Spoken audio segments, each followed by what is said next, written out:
পূর্ণিমার চাঁদ যখন ঝলসানো রুটি, এই শব্দগুলো, এই শব্দবন্ধগুলো, এই প্রবাদ বাক্য সবাই জানেন। কিন্তু প্রশ্ন হচ্ছে, হঠাৎ এই পূর্ণিমার চাঁদ যেন ঝলসানো রুটি দিয়ে কেন শুরু করছি? আচ্ছা ভাবুন তো, লড়াই যখন ধর্মের, তখন রুজি রুটি এই সব কিছু অনেক বেশি শৌখিনতা হয়ে যাচ্ছে না? অর্থাৎ অনেকটাই সেই গরিবিয়ানা কিংবা শৌখিনতা যেভাবেই ব্যাখ্যা করুন না কেন, অনেকটা সেই পূর্ণিমার চাঁদ যেন ঝলসানো রুটির মতো লাগছে শুনতে। আজ ঠিক সে বিষয় নিয়েই আলোচনা করতে হবে, তার কারণ একের পর এক কখনো হিন্দু কখনো মুসলমান এই সব দিকে টান টেনে আদৌ রাজনৈতিক ব্যক্তিত্বরা কোন টান মারতে চাইছেন, এটাই এখন সবচেয়ে বড় প্রশ্ন। অর্থাৎ ২৬-এর বিধানসভা নির্বাচনের আগে কখনো বিজেপি বলছে হিন্দু একত্রিত হওয়ার কথা, কখনো বা তৃণমূল কংগ্রেসের তরফ থেকে কোনো একজন মুসলমান বিধায়ককে শোকজ করা হলে তিনি কার্যত নতে ন হতে হ একেবারেই মানতে নারাজ। তার সোজাসুজি বক্তব্য, সেই বিরোধী দলনেতা শুভেন্দু অধিকারীকে দেখে নেব, মুর্শিদাবাদে পা রাখতে পারবে না। অর্থাৎ কার্যত তিনি অধীর রঞ্জন চৌধুরীর একটি প্রসঙ্গ টেনে সরাসরি বলেছিলেন যে এই অধীর রঞ্জন চৌধুরীকেও তিনি ৩-৪ ঘন্টা আটকে রেখে দিয়েছিলেন। অর্থাৎ শুভেন্দু অধিকারী কার্যত হুঁশিয়ারি থাকুন। অর্থাৎ হুঁশিয়ারি দেওয়া হলো সরাসরি এই হুমায়ুন কবিরের পক্ষ থেকে। অর্থাৎ ভরতপুরের তৃণমূল বিধায়ক হুমায়ুন কবির তিনি কার্যত চ্যালেঞ্জ করছেন। আচ্ছা ভেবে দেখুন তো, এমতো অবস্থায় ফুরফুরা শরীফে যাচ্ছে মুখ্যমন্ত্রী মমতা বন্দ্যোপাধ্যায়। কি ভাবছেন? কোন রাজনৈতিক সমীকরণ ভাবছেন? শুধু শুধুই যাচ্ছে না, হয়তো তা নয়। তার কারণ রাজনৈতিক সমীকরণ, বিশেষ করে এই বঙ্গের ক্ষেত্রে কখনোই এই হিন্দু এবং মুসলমানের উপর ভিত্তি করেছিল না, এমনটা রাজনৈতিক ব্যক্তিত্বরা বললেও ক্যালকুলেশন, সমীকরণ সে কথা কিন্তু বলছে না। অর্থাৎ কার্যত সরাসরি বলা যেতে পারে যে মুসলিম সম্প্রদায় হোক কিংবা হিন্দু সম্প্রদায়, সম্প্রদায়ভুক্ত রাজনীতি তো যুগ যুগান্ত থেকে হয়ে আসছে, এখনও আমরা বেরোতে পারিনি। আর বারংবার তাই বলতে হয় সেই রবি ঠাকুরের ধর্মমোহের মতো, ধর্মের বেশে মোহজারে এসে ধরে, অন্ধ সেজন মারে আর শুধু মরে। নমস্কার, আমি অঞ্জন, আপনারা দেখছেন ট্রাইব টিভি বাংলা। এখন ঠিক ঘড়ি কাটা সন্ধ্যে ৭টা। আজ মূল আলোচনার বিষয়, যখন ধর্ম মূল এবং মূল থেকে মূলতর বিষয় হয়ে দাঁড়ায়, অর্থাৎ আপনাকে কার্যত অন্ধ করে দেয়, পট্টি দিয়ে দেয়, আর ঠিক সে সময় রুজি রুটি এসব কিছুই নেহাত পূর্ণিমার চাঁদ যেন ঝলসানো রুটি। আমি ঠিক এখান থেকেই ডিবেট সেশন স্টার্ট করবো। আর ঠিক এখানে আমাদের সঙ্গে যারা যারা রয়েছেন তাদের সঙ্গে আলোচনা পর্বে আসবো। তার আগে পরিচয় পর্ব। রয়েছেন আমাদের সঙ্গে মাননীয় রিমা ব্যানার্জি, বিজেপি সমর্থক। আমাদের সঙ্গে রয়েছেন মাননীয় বিশ্বনাথ রায়, তৃণমূল সমর্থক। আপনাদের দুজনকে স্বাগত ট্রাইব টিভি বাংলা সন্ধ্যে ৭টার এই শোতে। আমি সরাসরি এই তৃণমূল বিজেপির মধ্যে যেতেই চাইছি না। মূল কথা হিন্দু মুসলিম নিয়ে হচ্ছে, এটা একদম কার্যত সত্যি।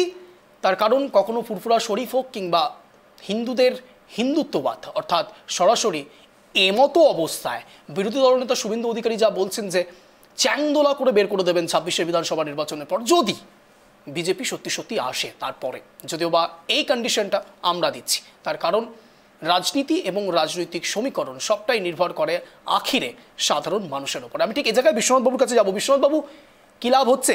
ফুরফুরা শরীফে যাচ্ছেন, ভোট নেওয়া বা ভোট করানোর কৌশল এখন থেকেই শুরু করে দিয়েছেন, সবাই ঘর গোছাচ্ছেন, আপনারাও ঘর গোছাতে শুরু করে দিয়েছেন। কার্যত মুখ্যমন্ত্রী মমতা বন্দ্যোপাধ্যায় যেভাবে ঘর গোছাতে শুরু করেছেন, আপনারা তো আইপ্যাক নিয়ে এত কথা বলেন, তৃণমূলের সেকেন্ড ইন কমান্ড তো অন্য কথা বলছে। বিশ্বনাথবাবু, শুভ সন্ধ্যা অঞ্জন বাবু। শুভ সন্ধ্যা। প্রত্যেককে নমস্কার জানাই। দেখুন, যে কথা বলছেন, আজকে যে সময় দাঁড়িয়ে আমাদের বাংলার মুখ্যমন্ত্রী মমতা বন্দ্যোপাধ্যায় মহোদয়া ফুরফুরা শরীফের যাওয়ার বিষয় নিয়ে আজকে যে বিষয়টা অবতারণা করছেন, প্রথমেই বলে, যদি সম্ভবত আপনি শুরুতেই যদি একদম আমাদের বাংলার মুখ্যমন্ত্রী হিসেবে মমতা বন্দ্যোপাধ্যায় যখন তৃতীয়বারের জন্য নয়, একদম প্রথম থেকে, অর্থাৎ যখন কোনো মুখ্যমন্ত্রী শপথ নেন, সেই শপথ বাক্য পাঠ করার সময় তিনি কি শপথ বাক্য পাঠ করে বাংলার মুখ্যমন্ত্রীর শপথ নেন, ঠিক সিমিলারলি ভারতবর্ষের প্রধানমন্ত্রী হিসেবে নরেন্দ্র মোদী তিনিও তৃতীয়বারের জন্য ভারতবর্ষের প্রধানমন্ত্রী হিসেবে শপথ নিয়েছেন। তো সেই শপথ বাক্য পাঠ করার সময় কোন শব্দবাণীগুলো পাঠ করেন সেটা যদি শোনাতেন, তাহলে বোধহয় দর্শকরা যারা দেখতেন তারা পরিষ্কার বুঝতে পারতেন যে এখানে রাজনৈতিক কথা বলা হচ্ছে।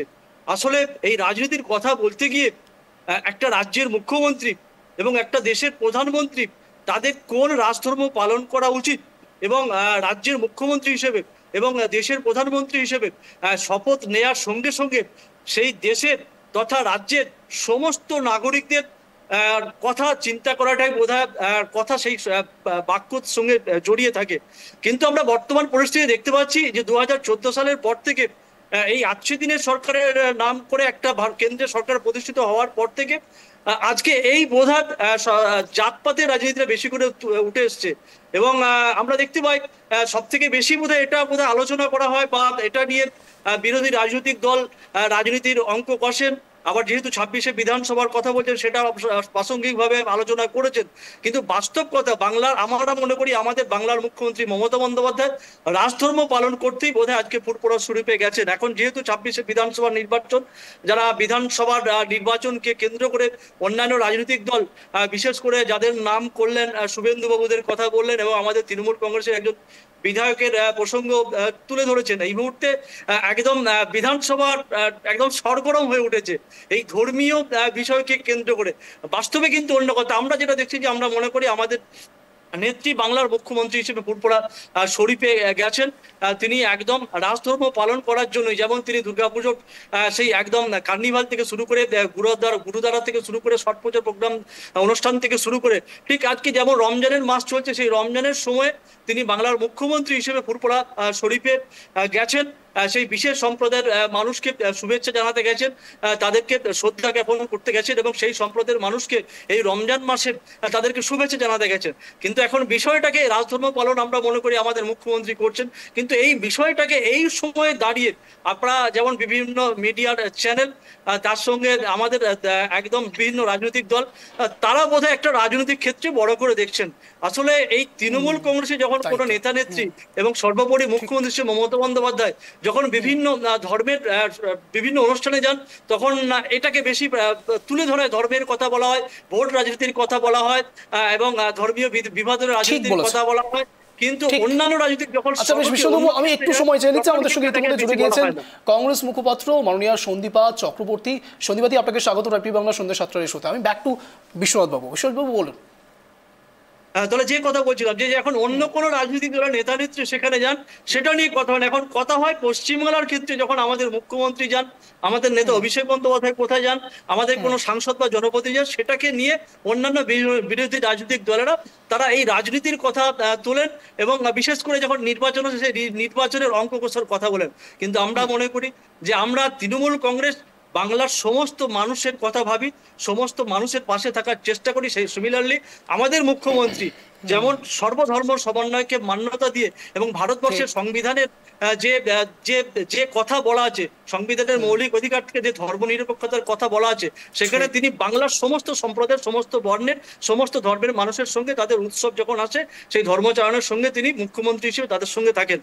তো সেটা নিয়ে আমরা দেখছি যে তৃণমূল কংগ্রেসের নেতা নেত্রী এবং তৃণমূল কংগ্রেসের মুখ্যমন্ত্রী গেলেই নাকি এটা নিয়ে বেশি কথা ওঠে এবং অন্যান্য দেশের প্রধানমন্ত্রী থেকে শুরু করে অন্যান্য রাজনৈতিক নেতারা যখন সেটা নিয়ে বেশি চর্চা হয় না। এটা আমরা অভ্যস্ত হয়ে গেছি, বাংলার মানুষ এটা অভ্যস্ত হয়ে গেছে, তারা চর্চা করতে করুন। আর আমাদের মুখ্যমন্ত্রী তিনি একদম রাজধর্ম পালন করতে গিয়ে সর্বধর্মের সর্ব অনুষ্ঠানে তিনি সামিল হবেন। যারা রাজনৈতিক অঙ্ক করছেন তারা করতে থাকুন। আমরা মনে করি মানুষের পাশে থেকে একদম ধর্মনিরপেক্ষ যে রাষ্ট্রের যে নীতি আছে, সেই নীতিকে আমাদের মুখ্যমন্ত্রী মান্যতা দিয়ে মানুষের পাশে থেকে আমরা রাজনৈতিকভাবে মানুষের পাশে থাকার কাজটা করে দেবো এবং নির্বাচন যখন আসবে তখন আমরা অন্যভাবে লড়াই করবো।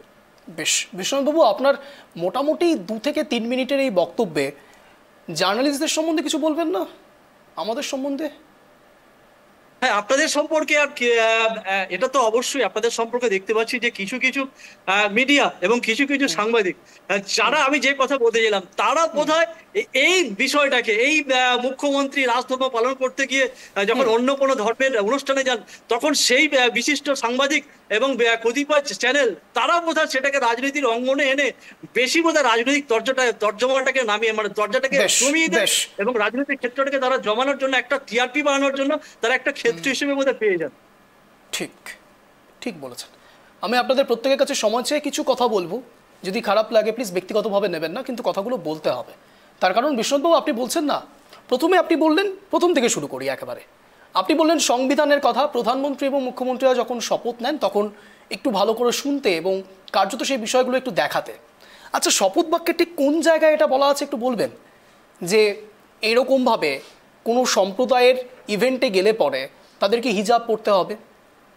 সংবিধানের ঠিক কোন ধারায় কিংবা শপথ বাক্য পাঠ করাবার সময় এই কথাটি লেখা রয়েছে যে সম্প্রদায়ভুক্ত রাজনীতি করতে হবে? কোন জায়গায় লেখা রয়েছে? আচ্ছা, সংবাদ মাধ্যমের দিকে আপনারা আঙুল তোলেন, সংবাদ মাধ্যমের কাজ টিআরপি তৈরি করা, এটা বলেন। তাহলে রাজনৈতিক ব্যক্তিত্বরা কি করেন? রাজনৈতিক ব্যক্তিত্বরা রাজনীতি করলে সেই বিষয় নিয়ে বললে আমাদের ভুল, আর সংবাদ মাধ্যমের কর্মীরা সংবাদ পরিবেশন করলে সেটা টিআরপি। আচ্ছা, নিজেদের বেলায় আটিসুটি, অন্যের বেলায় চিমটি কাটি, বিষ্ণুবাবু এটা ঠিক নয়। আমি এখানে সরাসরি রিমাদির কাছে চলে যাব। রিমাদি, সম্প্রদায়ভুক্ত রাজনীতি তো আপনারাও করছেন, আপনারাও কোনো অংশে পিছনে নেই। সরাসরি বিরোধী দলনেতা শুভেন্দু অধিকারীকে কেন এরকম শব্দবন্ধ ব্যবহার করতে হচ্ছে যে মুসলিম বিধায়কদের 2026 বিধানসভা নির্বাচনে বিজেপি আসলে চ্যাংদোলা করে বের করে দিতে হবে? আচ্ছা, কংগ্রেসে তো এক সময় ছিল এ রাজ্যে, আমি বলছি সিপিআইএমও তো এক সময় ছিল। 1952 সাল যখন কার্যত বিধানচন্দ্র রায় এবং জ্যোতি বসুর এই প্যারালাল কম্বিনেশন সবাই জানেন, সেই জায়গায় তো এরকম সৌজন্যের রাজনীতি ছিল, সেখানে তো কোনো রকম এই রকম কুকথার রাজনীতি ছিল না। আজ বাংলার রাজনীতিকে আপনারা বিরোধী শিবিরই হন কিংবা শাসক শিবিরই হন, প্রত্যেকেই কোন জায়গায় এনে দাঁড় করিয়েছেন একবার কোনোদিনও ভেবেছেন? নাকি আমাকে আবারও ওই একই কথা বলতে হবে, সেই ধর্মের রাজনীতির মাঝে কোনো এক জায়গায় রুটি এসবই পৃথিবীর ওই সেই পূর্ণিমা চাঁদ ঝলসানো রুটির মতো? কোনটা রিমাদি? দেখুন, আমি একটা কথা বলি। আমরা আজকে প্রথমত আলোচনা করছি ফুরফুরা শরীফ সম্পর্কে।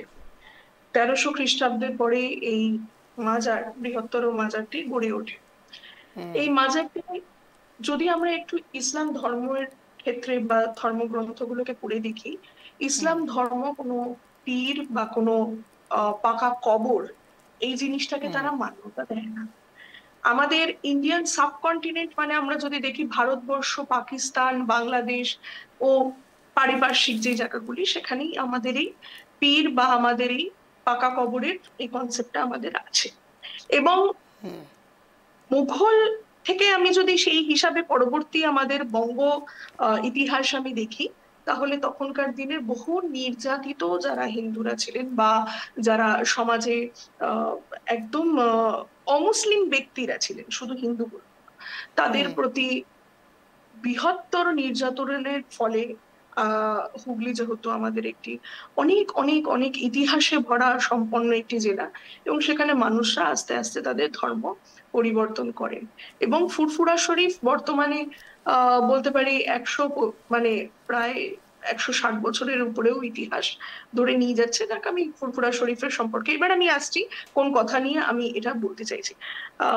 এখানে তৃণমূল থেকে যিনি রেখেছেন, তিনি কিন্তু একটা খুব ভালো আইওয়াশ করেছেন যে এখানে তিনি রাজধর্ম বলছেন, এখানে তিনি রাজনীতির কথা বলছেন, কিন্তু বারংবার গোষ্ঠী কন্দলের কথা কিন্তু তিনি একবারও বলছেন না। ফুরফুরা শরীফের যিনি এখানে পীরজাদা রয়েছেন, তোহা সিদ্দিকী, কিছুদিন আগে আমরা দেখেছি তোহা সিদ্দিকী কিন্তু পরিষ্কার বলছেন যে, মানে রাদার পরিষ্কার কিন্তু তিনি মানে প্রথম কথায় যেটাই আমি আপত্তি জানাই যে গঙ্গা সাগরে প্রতি বছর প্রতিবার দেখা যাচ্ছে 5% অফ বঙ্গ আমাদের এখানের যারা মানে নিবাসী আছে তারা নাকি সেখানে যায় এবং সারা ভারতের লোক বেশি থাকে, কিন্তু ফুরফুরা শরীফেই কিন্তু প্রতি বছর তাদের অনুষ্ঠানে দেখা যায় যে 95% সেখানে মানে বাংলা আমাদের পশ্চিম বাংলার মানুষেরা নাকি যায়। এই কনসেপ্টটা নিয়ে আমি নাই যাচ্ছি না, কিন্তু এটার বিরোধিতা জানালাম। এবার উনি বলছেন যে মুখ্যমন্ত্রী জানেন না, কিন্তু মন্ত্রিত্ব ওখানে আমাদের স্নেহাশিস চক্রবর্তী, তিনি 25 কোটি টাকা ওখানে ফুরফুরা শরীফের নামে তিনি যদি ওখান থেকে মুখ্যমন্ত্রী দপ্তর থেকে উন্নয়নের জন্য নিয়ে থাকেন, সেখানে 5 কোটি নিয়ে বাকি টাকার কোনো হিসাব দেওয়া হয়নি, এবং তিনি কাটমানির কথা কিন্তু পরিষ্কার সেখানে বলেছেন। এবং এটা বেশি পুরনো ঘটনা নয়, বড়জোর 9 থেকে 10 দিন হবে যে তোহা সিদ্দিকীর এই বড় কথাটি তিনি কিন্তু বারংবার জানিয়েছেন যে 3800 উপরে ভোটে জেতা ওখানে মানে হুগলিতে স্নেহাশিস চক্রবর্তী, তিনি কিন্তু কোনোদিন 14 বছরে 14টা টাকাও কিন্তু খরচা করেননি ফুরফুরা শরীফের জন্য। এবং ঠিক ইলেকশনের আগে আমাদের ম্যাডাম মুখ্যমন্ত্রী গুটি গুটি পায়ে ওখানে যাচ্ছেন ড্যামেজ কন্ট্রোল করতে। আপনারা কিন্তু এই দিকটা দেখছেন না। আপনারা দেখছেন উনি রাজধর্ম পালন করছেন না, উনি রাজধর্ম পালন করছেন না, উনি কার্পেটের তলায় এই গোষ্ঠী গন্ডগোল এবং এই কাটমানির গল্পটাকে চাপা দিতে ওখানে যাচ্ছেন। এবং তাই জন্য ফুরফুরা শরীফের পার্শ্ববর্তী প্রত্যেকটি পীরজাদাদের কাছে কিন্তু আলাদা করে চিঠি পাঠানো হয়েছে, এবং নওশাদ সিদ্দিকীও সেটা বলেছেন, তাদের কাছে পত্র পাঠানো হয়েছে যে আগামীকাল মুখ্যমন্ত্রী যাচ্ছেন এবং তারা বসবেন। এবং তার সাথে সাথে যদি বেচাকেনাটা ঠিক থাকে তাহলে আগামী দিনে কি হতে চলেছে দেখুন। আমাদের এখনো ভারতবর্ষ, তথাপি আমি পশ্চিম বাংলার ক্ষেত্রেও বলি, বহু মানুষ বিলো দ্য বেল্ট পভার্টি লাইনে যারা রয়েছেন তারা কিন্তু এখনো সামাজিকতার এই কষ্ট, দরিদ্রতা সবকিছুর উপরে কিন্তু ঈশ্বরকে তারা মানেন, বা আল্লাহকে তারা মানেন, বা তারা যিশুকে মানেন, তা যে যার ধর্ম সেইভাবে তারা মানেন। এই যারা পীর বাবারা রয়েছেন, পীরজাদারা রয়েছেন, এনারা কিন্তু মানুষকে, এই তাদের ধর্ম ব্যক্তিরা যারা রয়েছেন তারা প্রতিবার ধর্মগুরু, তারা তারা তাদের ধর্ম কথা তাদের মাঝখানে রাখে, তাদের মানুষদেরকে তারা একটু সংক্ষেপে প্লিজ, কোনো না কোনো ভাবে, হ্যাঁ একটু সংক্ষেপে। হ্যাঁ তারা রাখেন। সেই ক্ষেত্রে মুখ্যমন্ত্রী যখন এনাদের সাথে আগামীকাল মিটিং করতে যাচ্ছেন, এটা কিন্তু পরিষ্কার বোঝা যাচ্ছে যে তহা সিদ্দিকী যে কাটমানির কথা বলেছেন, আর পীরজাদাদের কালকে যে ডাকা হচ্ছে, কালকে বেচাকেনাটা ঠিক থাকলে ওই সিটটাও কিন্তু তৃণমূল জিততে পারে, এবং কিভাবে জিতবে সেটা আমি পরবর্তীকালে নিশ্চয়ই আবার আলোচনা করব। ঠিক, ধর্মগুরুদের নামে শুধুমাত্র মুখ্যমন্ত্রী মমতা বন্দ্যোপাধ্যায় এইভাবে আপ্লুত হচ্ছেন এমনটা নয়, ধর্মগুরুদের ক্ষেত্রে বিজেপিও আপ্লুত হচ্ছেন। এই তো কিছুদিন আগে আমার ঠিক এখানে এই কনটেক্সটেই মনে পড়ে গেল, ওই সেই যখন মহাকুম্ভ হচ্ছে তখন কোনো এক ব্যক্তি, আমি তার নাম করতে চাই না তার কারণ সেই ব্যক্তিকে সম্মানের থেকেও বড় কথা, তিনি যেরকম মন্তব্য করেছিলেন তারপরে তার নাম ধরে আলাদা করে তাকে প্রমোট করার কোনো অর্থই হয় না।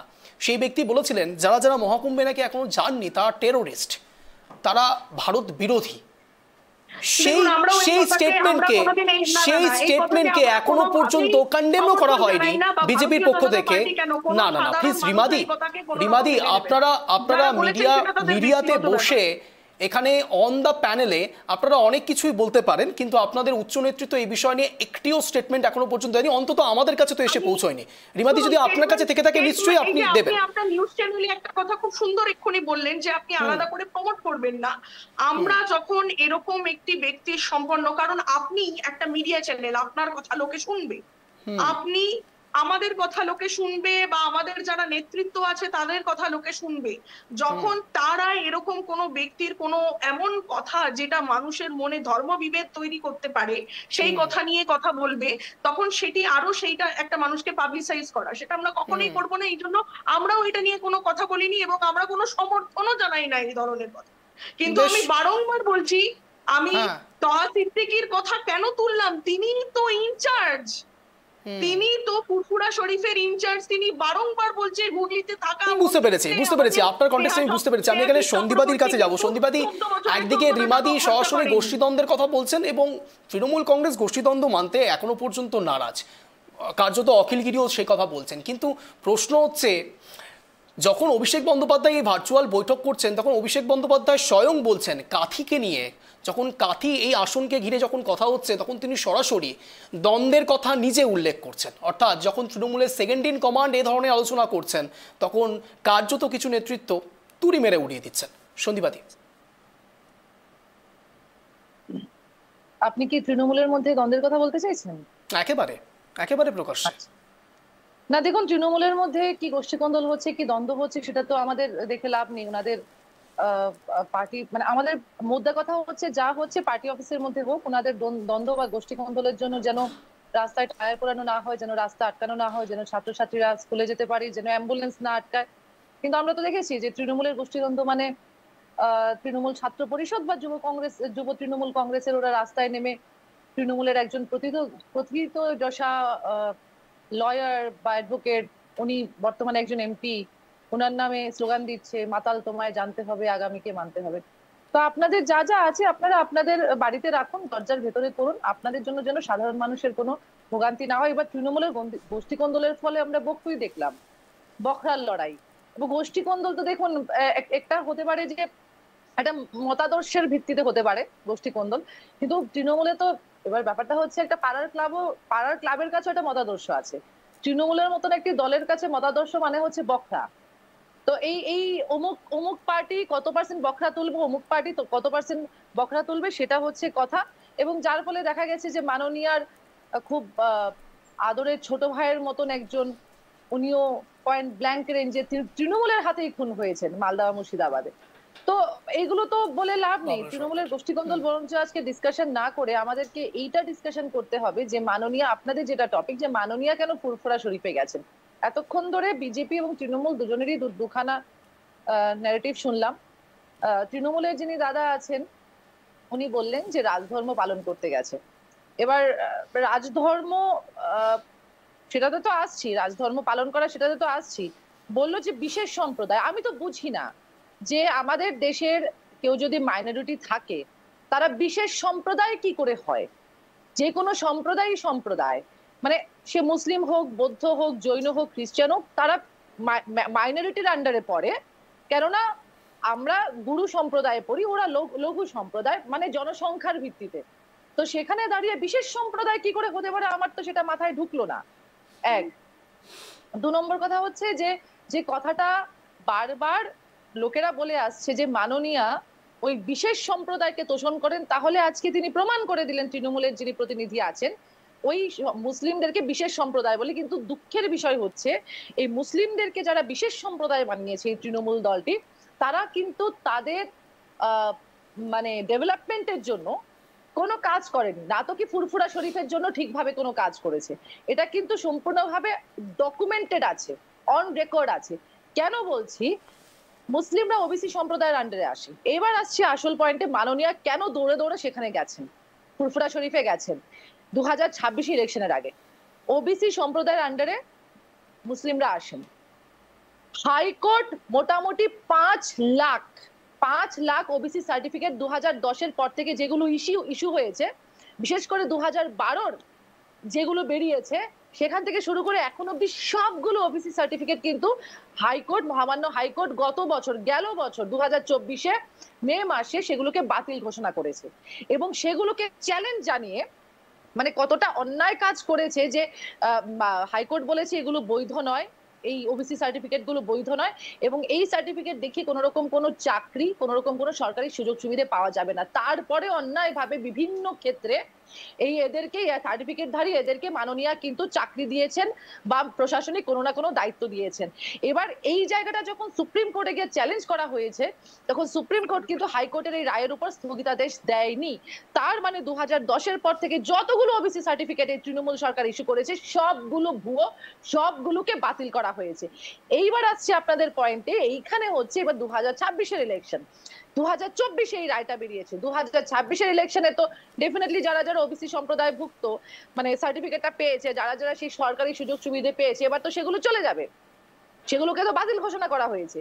এইবার মাননীয়ার টনক নড়েছে। এইবার মাননীয়া ভেবেছে যে ভাই এবার তো আমাকে যেতে হবে, হাতে পায়ে ধরতে হবে, না হলে তো ওই যে একটা পার্সেন্টেজ ভোট, যে পার্সেন্টেজ ভোটটাকে মাননীয়া বারবার ওই বিশেষ সম্প্রদায়ের আন্ডারে বলে তাদেরকে ডেভেলপমেন্টের আলো দেখাতে দেয়নি, তাদেরকে অশিক্ষিতর মতন করে রেখেছে, কুয়োর ব্যাঙের মতন করে রেখেছে, এবং সামনাসামনি বলছে যে না আমি তো এদের জন্য এত কিছু করি, আমি তো তাদের জন্য, তাদেরকে মানুষ না ভেবে তাদেরকে দুধেল গাই ভেবেছে।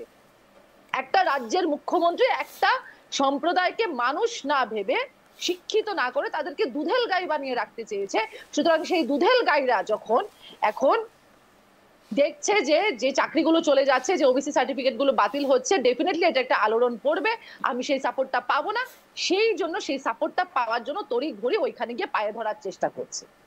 এবং একটু সংক্ষেপে এটা তো একটা পয়েন্ট, হ্যাঁ এটা তো একটা পয়েন্ট গেছে। এবার আসছি যে যে কথাটা আপনি বললেন সাংবাদিকদেরকে নিয়ে তৃণমূলকে প্রশ্নটা করলেন, যে মাননীয়া বলেছেন যে পজিটিভ নিউজ করতে।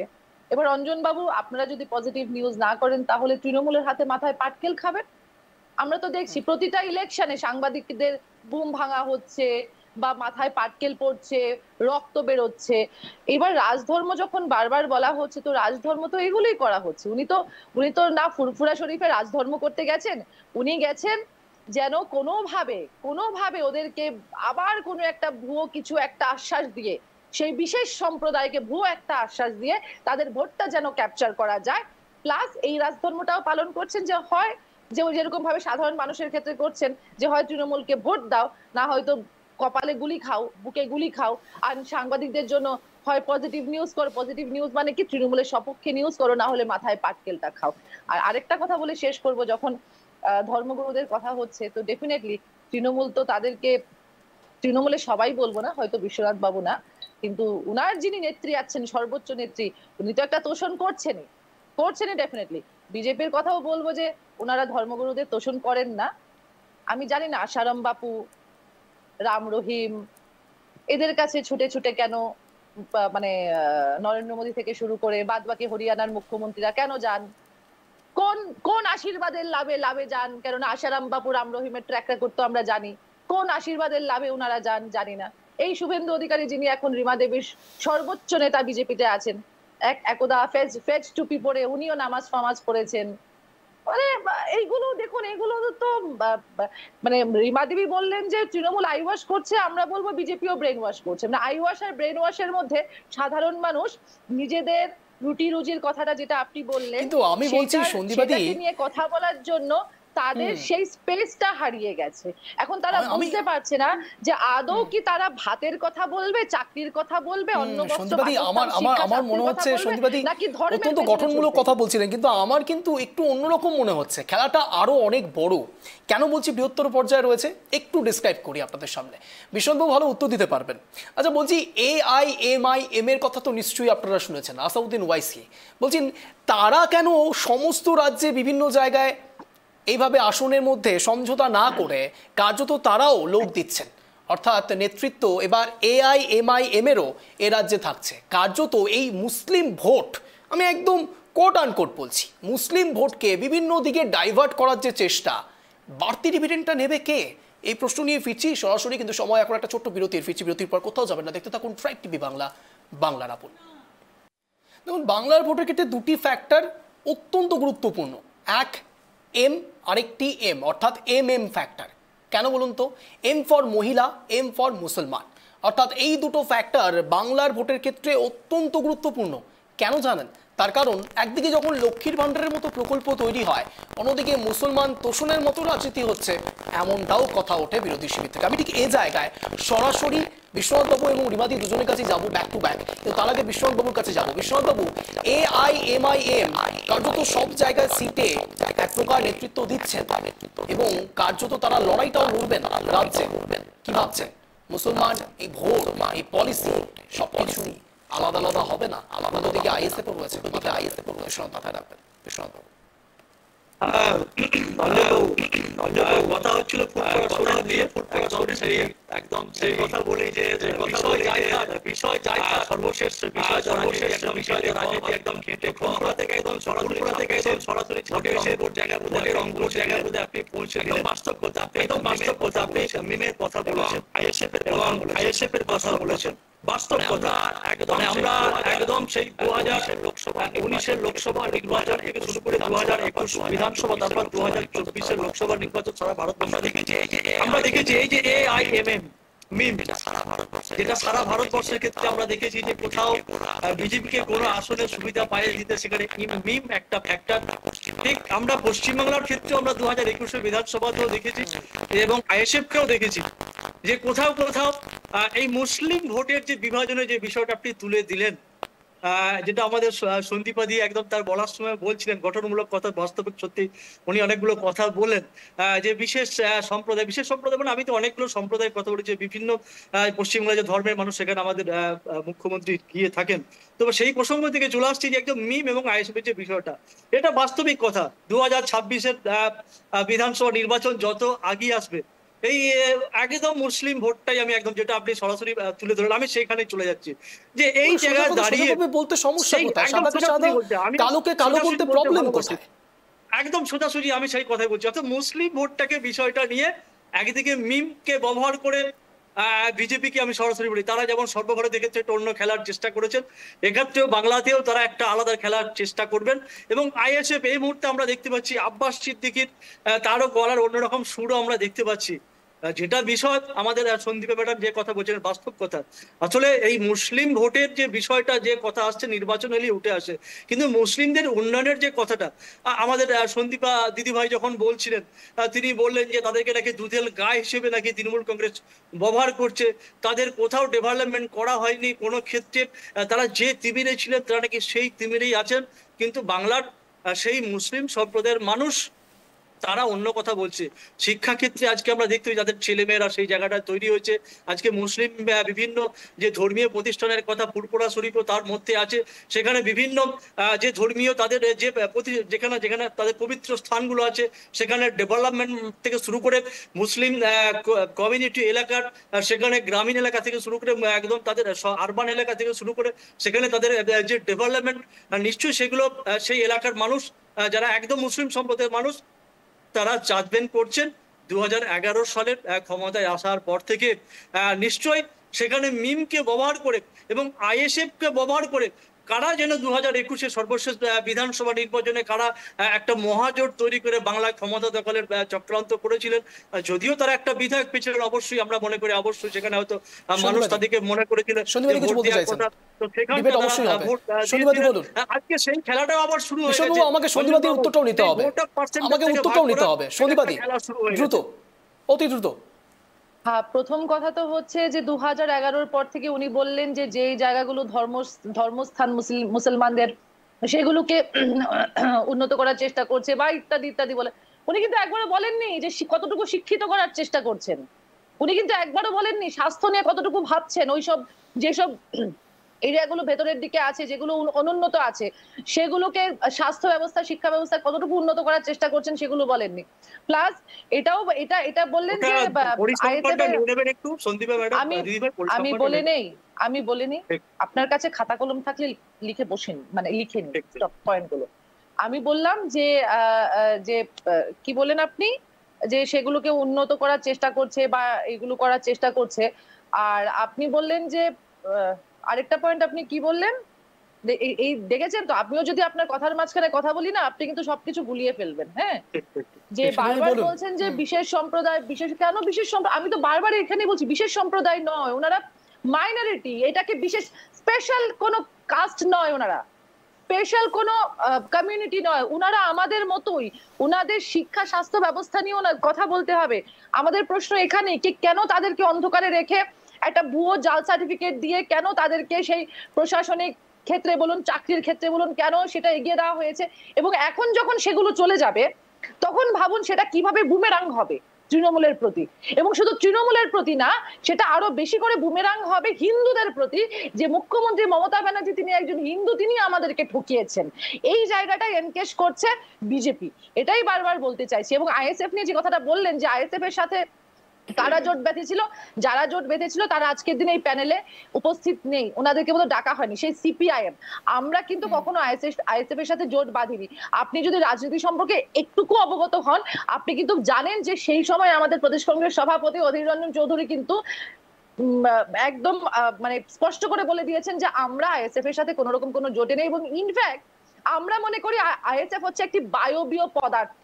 এই ভোট এলো এসছে, ভোট চলে গেছে, মানুষের এত কিছু কষ্ট হচ্ছে, আরজি করার মতন একটা কাণ্ড হয়ে গেল, আর যে আইএসএফ কে কিন্তু রাস্তায় দেখা যায়নি, উল্টে দেখা গেছে যে আইএসএফ এবং তৃণমূল এবং বিজেপি জোট করে ডায়মন্ড হারবারে স্টার সাংসদ ভাইপোর এগেনস্টে নওশাদ দাঁড়ায়নি। কেন বসে গেছিল? আইএসএফ এর ওরাও মনে করেছিল যে নওশাদ দাঁড়াবে, ফাইট দেবে, কেন বসে গেছিল?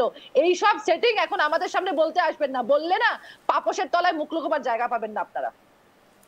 সন্দীপাদি বললেন কথা প্রসঙ্গে সিপিআইএম কে বোধহয় ডাকা হয়নি। আসলে বিষয়টা হলো সেই সমীকরণটাকে আমাকে আনতে হবে।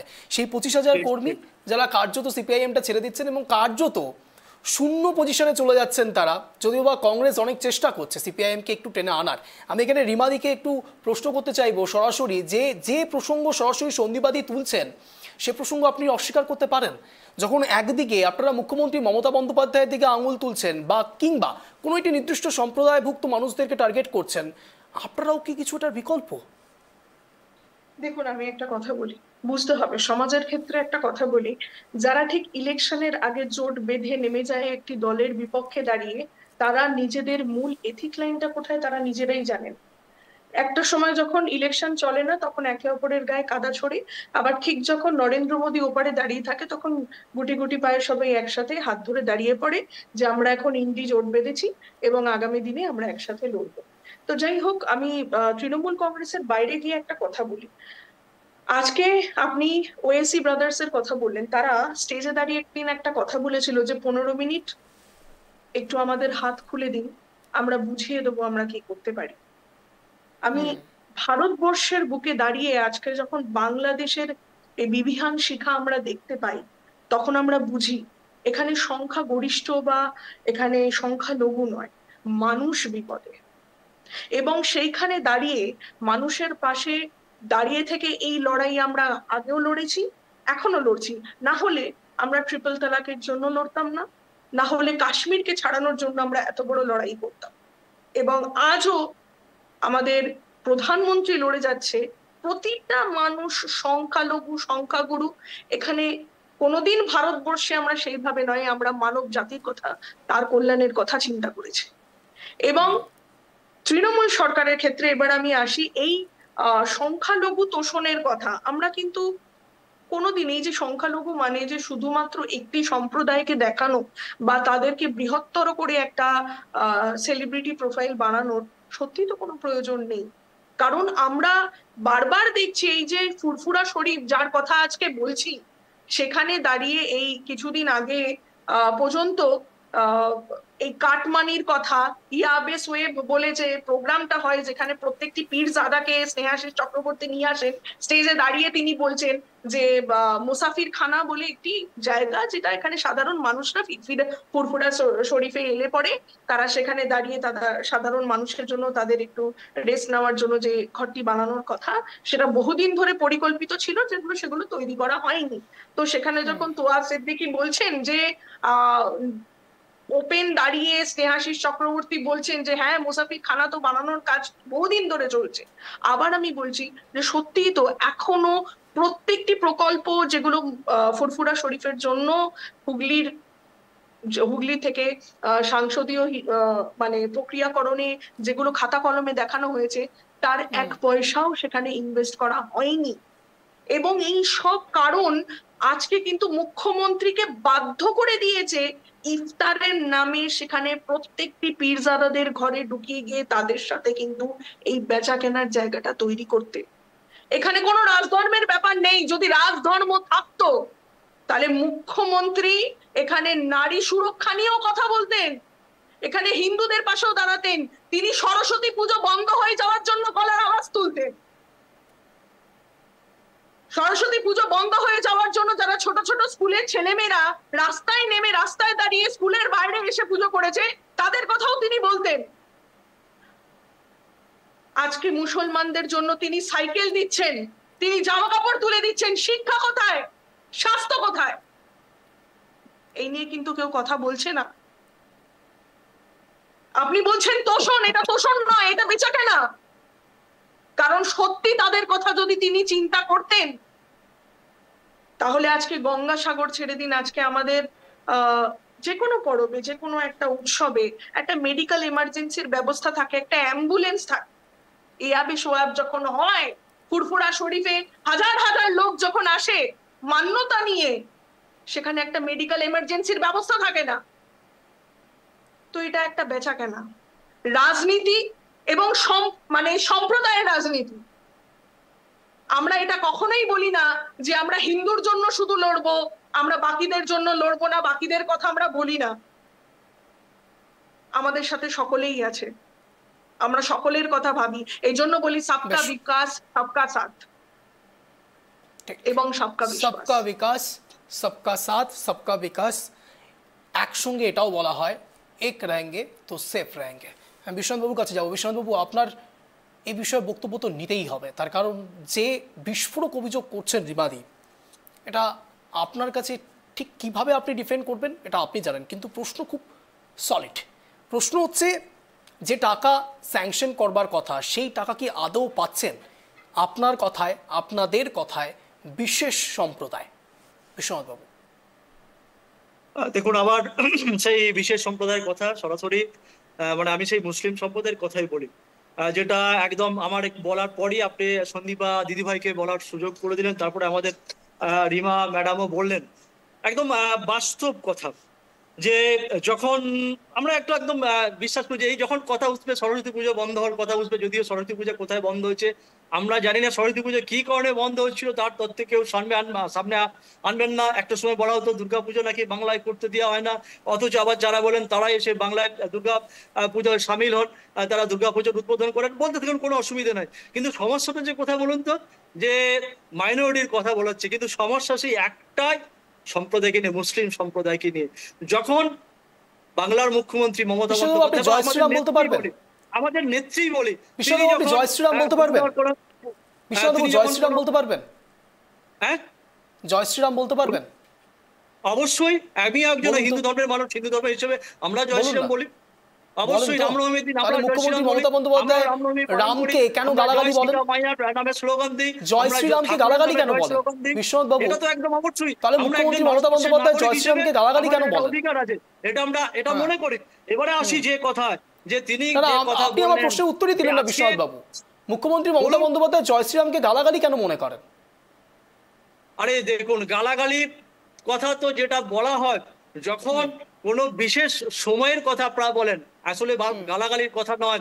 আপনারা নিশ্চয়ই সেই প্রেক্ষাপটগুলো দেখেছেন। ওই তো একটাই কথা বলি, যে আমার স্পষ্ট মনে আছে সেই প্রেক্ষাপটটা, আমার চোখে ভাসছে এখন। প্রেক্ষাপটে দাঁড়িয়ে যে কথা, মুখ্যমন্ত্রী কনভয় যাচ্ছে, কেউ জয় শ্রীরাম বলছেন, কার্যত তিনি নেমে গেলেন এবং বলছেন জয় শ্রীরাম, গালাগালি করছেন নাকি তাকে? আমরাও হিন্দু ধর্মের যারা মানুষ, আমরাও বলি রামনবমীতে জয় শ্রীরাম বলি, আমরাও রাম দেবতার পূজা করি, আমরাও রাম দেবতার নামে আমরাও জয়ের ধ্বনি দিই। এবার আসল কোথায় চলে আসি অঞ্জন বাবু, যে কথা বলি, যে তিনি ভারতবর্ষের বিজেপি সরকার বলছে মুসলিম সম্প্রদায়ের কথা বলে, মাইনরিটি সম্প্রদায়ের কথা বলেন, তাহলে বলুন তো শিক্ষা ক্ষেত্রে মাইনরিটি স্কলারশিপটাকে কেন বন্ধ করে দেওয়া হলো? কেন্দ্র সরকারের সহযোগিতা যেটা সারা দেশ জুড়ে দিয়ে দেওয়া হতো সেই কমিউনিটির জন্য, আজকে সেই স্কলারশিপটাকে কেন বন্ধ করে দেওয়া হলো? সন্দীপা দিদি ভাইও বলেছেন আজকে চলে যান না, মাইনরিটি এলাকা অর্থাৎ মুসলিম সম্প্রদায়ের ছেলেমেয়েরা শিক্ষাক্ষেত্রে কতটা এগিয়ে গেছে। আজকে বিভিন্ন ইউনিভার্সিটি তৈরি হয়েছে বাংলায় শুধুমাত্র মাইনরিটি ছেলেমেয়েদের কথা ভেবে। আজকে বিভিন্ন শিক্ষা প্রতিষ্ঠানে চলে যান, আজকে জয়েন্ট এন্ট্রান্স থেকে শুরু করে নিট থেকে শুরু করে, যেটা আমরা দেখতাম 2011 সালের আগে, যে 2010 সালের কথা বলেছেন, ওবিসি সার্টিফিকেটের কথা বলেছেন, আসলে দায়টা মমতা বন্দ্যোপাধ্যায় বলেছেন। আজকে সেই জায়গায় দাঁড়িয়ে ওনারা প্রেক্ষাপট থেকে অন্যদিকে ঘুরিয়ে দিয়ে চলে যাচ্ছেন। আসলে প্রেক্ষাপট থেকে কিছু ঘোরাচ্ছে না বিশ্বনাথ বাবু, আপনি ওরা ভাবছেন। সন্দীপা দি থেকে শুরু করে রিমা দি, বিশ্বনাথ বাবু আপনিও কনটেক্সটের ভেতরেই রয়েছেন, আপনার একটা ভুল ধারণা হচ্ছে। আমি একেবারে অন্তিম লগ্নের দিকে যাচ্ছি বিশ্বনাথ বাবু, এবার প্রত্যেককে এক মিনিট করে স্ট্যান্ড পয়েন্ট রাখার সুযোগ দেবো। বেশ বেশ, আমি দুজনকে থামার জন্য রিকোয়েস্ট করছি। আমি এখানে সরাসরি রিমাদির কাছে যাবো। রিমাদি প্লিজ, বিশ্বনাথ বাবু আমি 1 মিনিট সময় দিচ্ছি রিমাদিকে। রিমাদি আপনার 1 মিনিট সময় শুরু হচ্ছে এখন আনইন্টারাপ্টেড। বিশ্বনাথ বাবু প্লিজ রিমাদিকে সময় দেওয়া। আসলে তারা এটা অভ্যস্ত হয়ে গেছেন, সরস্বতী পূজার কথা বলতে অভ্যস্ত হয়ে গেছেন। রিমাদি টাইমার অন। রিমাদি আপনার 1 মিনিট সময় শুরু হচ্ছে এখন, প্লিজ। বিশ্বনাথ বাবু আপনার কাছে আবারও যাবো, রিব্যাটেল করার সুযোগ পাবেন। বিশ্বনাথ বাবু প্লিজ, বিশ্বনাথ বাবু প্লিজ, না হলে কিন্তু আপনার ফেরার ডাউন করতে বাধ্য হব। বিশ্বনাথ বাবু প্লিজ, আমার কথা আপনার কাছে পৌঁছচ্ছে, আপনি শুনছেন না। বিশ্বনাথ বাবু প্লিজ, আমি অবশ্যই বুঝবো, আপনারা বোঝান। 26শে বিধানসভা নির্বাচনের আগে সাধারণ মানুষকে বোঝান, তাহলেই হবে। আমরা আছি আপনাদের সঙ্গে, সবার সঙ্গে আছি। যেটা সত্যি, যেটা সাদা, যেটা কালো, সবার সঙ্গেই রয়েছে। যেখানে যেখানে ভোট পাকবে বারংবার সেই বিষয় নিয়ে কথা বলবো। বুঝছি তো। রিমাদির কাছে যাবো। রিমাদি আপনার 1 মিনিট সময় শুরু হচ্ছে এখন আনইন্টারাপ্টেড, বলুন। আমি একটা কথা এখন তুলতে চাই, খুব ভাবে একটা প্রাসঙ্গিক কথা মনে পড়ে গেল। আপনার হয়তো এমার্জেন্সির সময়টা মনে আছে, যখন ইন্দিরা দেবী অল ইন্ডিয়া রেডিওর ক্ষেত্রে যখন এমার্জেন্সির কথা মানুষের কাছে পৌঁছে দেয়, কারণ আমরা মনে করি মিডিয়া আমাদের মানে পিলার অফ ডেমোক্রেসি। তো সেই ক্ষেত্রে যখন পৌঁছে দেয়, তাদেরকে ঘরে ঢুকে নিয়ে এসে তাদেরকে বলা হয়েছিল যে এমার্জেন্সি সম্পর্কে খারাপ লেখা যাবে না। ঠিক হাইকোর্টে দাঁড়িয়ে থেকে একটা জার্নালিস্টকে আক্রমণ করা হয়। আজকে যাদবপুর বিশ্ববিদ্যালয়ে একটা জার্নালিস্টকে ঘাড় ধাক্কা দিয়ে তাড়িয়ে দেওয়া হয়, আজকে যখন জার্নালিস্টদেরকেও ছাড়া হচ্ছে না, আজকে যখন জোটের কথা মনে করেই আজকে মনে করলাম যে আজকে এমন একটা পরিস্থিতি হয়েছে যে আমরা ফোর্থ পিলার অফ ডেমোক্রেসিকে পর্যন্ত বাদ দিচ্ছি না। সেখানে আপনি বলছেন মাইনরিটিদের কথা আপনারা চিন্তা করেছেন, আরে আপনারা জার্নালিস্টকে ছেড়ে দিচ্ছেন না। মুখ্যমন্ত্রী টিভিতে বসে বলছেন যে আপনারা একটু ভালো লিখুন। বেশ বেশ আর সময় দিতে পারছি না, আমি বিশ্বনাথবাবুর কাছে যাবো। বিশ্বনাথবাবু, আপনার 1 মিনিট সময় শুরু হচ্ছে এখন, আনইন্টারাপ্টেড, বলুন। এবার রিমা ম্যাডাম যেটা বললেন সেটা দিয়ে বলি, সেটা ভারতবর্ষের সমগ্র চিত্র দেখতে পাচ্ছেন। সাংবাদিকদের লাশ পাওয়া যাচ্ছে, সাংবাদিকরা যখন তথ্য সামনে নিয়ে আসছেন তাদের খুঁজে পাওয়া যাচ্ছে না। আর বাংলার কথা যেটা বলে যাচ্ছেন সেটা বাংলার রিমাদি প্লিজ, এটা আনইন্টারাপ্টেড সেশন, প্লিজ রিমাদি বলতে দিন, রিমাদি বিশ্বনাথবাবুকে বলতে দিন প্লিজ। যখন বাংলার মানুষের কথা, যখন যারা ভাবেননি বাংলা থেকে, যারা 19 সালে যাদেরকে বাংলার মানুষ অধিকাংশ সাংসদ হিসেবে পাঠিয়েছে, রিমাদি আমি বিশ্বাস করি আপনি আনইন্টারাপ্টেড শব্দটার অর্থটা বোঝেন। মানুষের কাছে আন্দোলন তৈরি করছেন, যখন বাংলার মানুষ তাদেরকে বারে বারে বিতাড়িত করছেন, তখন তারা দ্বিধা হয়ে পড়েছে। এখন যে কথা বলবো, যে আমরা জানি যে আগামীকাল যে কথা, যে প্রসঙ্গে ফিরে আসি, যে ফুরফুরা শরীফে আমাদের বাংলার মুখ্যমন্ত্রী যাচ্ছেন, সেই জায়গায় দাঁড়িয়ে রিমাদি ফেরা ডাউন করতে বাধ্য হবো, বাংলার যে রিমাদি ফেরা ডাউন করুন, প্লিজ এবং তার সঙ্গে আপনারা আইসিকে কথা বলেছেন, তার সঙ্গে আমরা মনে করি আমাদের সরকার, আমাদের দল, আমরা মাইনরিটি সরকারের সঙ্গে থেকে যেখানে গোষ্ঠী কথা বলা হচ্ছে, এখানে অফিসি সার্টিফিকেটের ভুল দেওয়া হচ্ছে, আমরা সবকিছু বাংলার মানুষ দেখছেন। আমি এখানে সরাসরি শনিবাদির কাছে যাবো। সরকার সঙ্গে থেকে আমাদের দল একদম সার্বিকভাবে সমস্ত কিছু পর্যবেক্ষণ করে, সেই একদম মুসলিম সম্প্রদায় থেকে শুরু করে শিখ সম্প্রদায় থেকে শুরু করে, বেশ বেশ আমাকে এখানে সন্ধিবাদীর কাছে যেতে হবে, সন্ধিবাদী একদম সময় পাচ্ছে না। সন্ধিবাদী, আপনার 1 মিনিট সময় শুরু হচ্ছে এখন, আনইন্টারাপ্টেড প্লিজ। আমি বাকি দুজনকে থামার কথা বলছি, সন্ধিবাদী প্লিজ বলুন প্লিজ, আমি দুজনকেই রিকোয়েস্ট করছি। সন্ধিবাদী বলুন, সন্ধিবাদী আপনার 1 মিনিট সময় শুরু হচ্ছে এখন। আমরা দুর্গাপূজা যেমন পালন করি, আমরা ঈদ উৎসব যেমন পালন করি, দেখুন আপনারা এইভাবে করতে থাকলে আপনাদের দুজনের সাউন্ড মিউট করতে বাধ্য হব। সন্ধিবাদীকে বলতে দিন প্লিজ। রিমাদি, am I audible? বিশেষ সম্প্রদায়ের মধ্যে বিশ্বনাথবাবু আমার কথা শোনা যাচ্ছে, রিমাদি আমার কথা শোনা যাচ্ছে, বিশ্বনাথবাবু আমার কথা শোনা যাচ্ছে, রিমাদি প্লিজ। ওনাদের সাউন্ডটা মাইকটা ডাউন করাবো, এখানে মানুষ সরকারের মূল উদ্দেশ্য বলে মনে করি, আর দলীয় হিসেবে সমস্ত মানুষের জন্য কাজ করি। সন্ধিবাদী প্লিজ বলুন, সন্ধিবাদী বলুন। না মানে কি বলবো, আমি তো বুঝতেই পারলাম না যে কি হচ্ছে। মানে আমি একজন সাধারণ মানুষের জায়গায় যদি দাঁড়াই, তাহলে না তৃণমূল না বিজেপির কথা তো বুঝতেই পারলাম না যে আদতে ওনারা কি একটা সলিউশন চাইছেন, নাকি এনারা ওই দেখেন না যে মানে গ্রামে শীতের সময় যাত্রাপালা হয়, সেখানে রাম রাবণের যুদ্ধ হয়, আবার পেছনে গিয়ে একটা শরবতে বা একটা বিড়িতে দুজনেই সুক্তান দেন। মানে এইরকমই তো আমার লাগছে এতক্ষণ ধরে এই জিনিসগুলো করে যাচ্ছে। আমাদের কথা হচ্ছে যে মানে জার্নালিস্টদের কথাই যদি আসি, এমার্জেন্সির সময় কোনো একটা জার্নালিস্টের গায়েও, এটা হলফ করে বলতে পারি, কোনো একটা জার্নালিস্টের গায়েও কোনো আঁচড় দেওয়া হয়নি, একটা হাত তোলা হয়নি। 1 2 নম্বর কথা হচ্ছে যে সেই এমার্জেন্সিকে সমর্থন করেছিল তৎকালীন রাষ্ট্র মানে আরএসএস এর যিনি প্রধান থাকেন, তিনি সেই এমার্জেন্সির 20খানা পয়েন্টকে সমর্থন করে প্রয়াত ইন্দিরা গান্ধীজি এবং প্রয়াত সঞ্জয় গান্ধীজির সাথে দেখা করতে গেছিলেন। এবং শুধু সেটা নয়, প্রয়াত বাল ঠাকরে উনিও কিন্তু এমার্জেন্সিকে সমর্থন করেছেন, এবং সেজন্যই কিন্তু এই হিন্দুত্ববাদীদের হাতে, মানে জনতা দলদের হাতে, হ্যাঁ, ওনার বাড়ি ভাঙচুর করা হয়। তারপরে এদের সাথেই আবার শিবসেনার সাথে গিয়ে আবার বিজেপি জোট বাঁধে, মহারাষ্ট্রে আসে, সেটা আলাদা ব্যাপার। কিন্তু যখন জার্নালিস্টদের কথায় আসি, তখন সিদ্দিক কাপ্পান থেকে শুরু করে অরুণাচলের একজন জার্নালিস্ট থেকে শুরু করে, তারপর শুধু জার্নালিস্ট নন,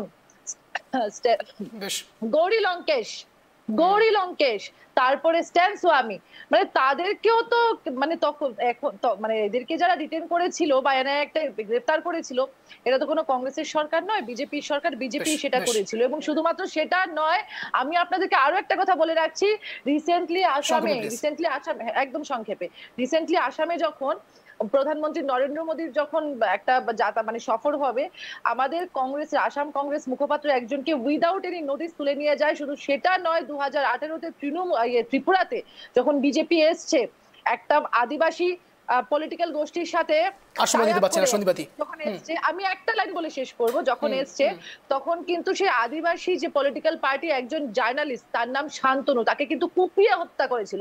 সেই হত্যার এখনো অবধি কিন্তু কোনো রকম কোনো জাজ হয়নি। বেশ, দেখুন আমাদের আজ টপিক ছিল ফুরফুরা শরীফ, কিন্তু কার্যত আমি দেখলাম আমাদের প্রত্যেক প্যানেলিস্ট আমাদেরকে নিয়ে যথেষ্ট কনসার্ন। এটার জন্য তো অনেক অনেক থ্যাংক ইউ এবং ধন্যবাদ। এবং কার্যত কিছু কিছু জায়গায় আমার ভয়ও হচ্ছিল, যেভাবে জার্নালিস্টদের নিয়ে বলা হচ্ছে, কোথাও কুপিয়ে মারা হয়েছে, কোথাও হত্যা করা হয়েছে, সত্যি আমাদের ভয় লাগে। কিন্তু তার সঙ্গে সঙ্গে এটাও ঠিক, শেষ বেলায় শিরদাঁড়াটা সোজা রয়েছে, তাই এই বিষয় নিয়ে তো কথা বলেই যাব। হয়তো একজন সাংবাদিককে মারতে পারেন আপনারা, একজন সাংবাদিককে দমিয়ে দেওয়ার চেষ্টা করতে পারেন, কিন্তু মাথায় রাখবেন রক্তবীজের মতো আমরা, একজনকে দমাবেন আরেকজন তৈরি হয়ে যাবে। আর ঠিক এই কথা বলেই আজকের এই স্পেশাল শো শেষ করবো। আপনাদের তিনজনকে অনেক ধন্যবাদ ট্রাই টিভি বাংলা আসার জন্য, সন্ধ্যে 7টার এই শোতে যোগদান করার জন্য। মাথায় রাখবেন ফুরফুরা শরীফ হোক কিংবা তার সঙ্গে সঙ্গে রাম মন্দির, প্রত্যেকটি জায়গায় ধর্ম নিয়ে রাজনীতি যদি কেউ করেছে, আবারও নতুন করে মনে করিয়ে দেব রবীন্দ্রনাথ ঠাকুরের সেই ধর্মমোহের কথা, ধর্মের বেশে মোহ যারে এসে ধরে, অন্ধ সেচন মারে আর শুধু মরে। আর ঠিক এখান থেকেই স্বাধীনতা এবং তার সঙ্গে সঙ্গে ডিভাইড অ্যান্ড রুলের কনসেপ্ট বারংবার চলে আসে। তাই মাথায় রাখবেন, যাকে নিয়ে খেলছেন তারাই যদি খেলতে শুরু করে, তাহলে বুমেরাং না আবার আপনাদের দিকে চলে আসে। এরকমই টানটান শো দেখার জন্য প্রতিদিন ঠিক সন্ধ্যে 7টায় নজর রাখুন ট্রাইব টিভি বাংলার পর্দায়। নমস্কার।